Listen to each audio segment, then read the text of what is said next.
তো hello guys, দিদিঘর আসি যে এত সুন্দর একটা জায়গা দেখতে পাবো জীবনে ভাবতে পারিনি। তো যারা এই জায়গাটা জানো তারা লাইক করো, যারা জানো না কমেন্ট করো। তো ফাইনালি বলে দিই, এই জায়গাটা আসার জন্য প্রথমে তোমরাকে বেলপাহাড়ি আসতে হবে। বেলপাহাড়ি থেকে ও দোলচুয়া থেকে সোজা রাস্তা, নাম হচ্ছে ডাইকুসুম। তো গাইস, এখানে তোমরা যদি আসতে চাও তাহলে গুগল ম্যাপের সাহায্যে আসতে পারো, কিন্তু হাফ রাস্তা ওদলচুয়া পর্যন্ত। তারপরে এখানে নেটওয়ার্ক এতটাই খারাপ যে কোন নেটওয়ার্ক নেই, আমরা রাস্তা ভুলে গেছি। তো গাইস যাই হোক, ওদলচুয়া এসে যাকে হলে জিজ্ঞেস করলে ওরা রাস্তা ঠিক বলে দিবে। তো গাইস, এখানে জায়গাটা এতই সুন্দর না, চারিদিকে পাহাড়ে ঘেরা, মাঝে জমিন, আর আমরা সেই মানে কি বলবো, ধারণার বাইরে। আর গাইস একটা কথা, এখানে রাস্তা মানে এতই আঁক বাঁক আছে না, মানে যখন তখন অ্যাক্সিডেন্ট হতে পারে।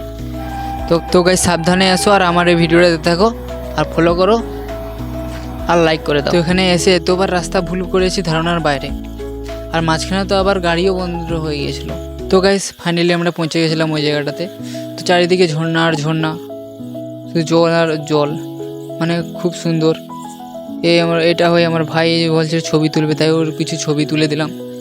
তো গাইস ভাবলাম এসে যখন স্নানও করে নিই, তো এই যে গামছা আর এই যে তো গাইস খুব এনজয় করলাম আজকে। আর এখানে যে কিছু লোক আছে এরাও এসেছে এখানে ঘুরতে, ওরাও খুব এনজয় করছে।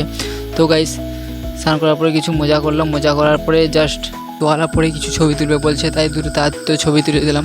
তাই দেরি না করে ফাইনালি আমাদের স্নানও শেষ হয়ে গেল, এনজয় করা শেষ হয়ে গেলো। তো ব্লগটা কেমন লেগেছে কমেন্ট করো, আর যদি ভালো লেগে থাকে এরকম ব্লগ আবার আসবে। তো বাই বাই, টাটা।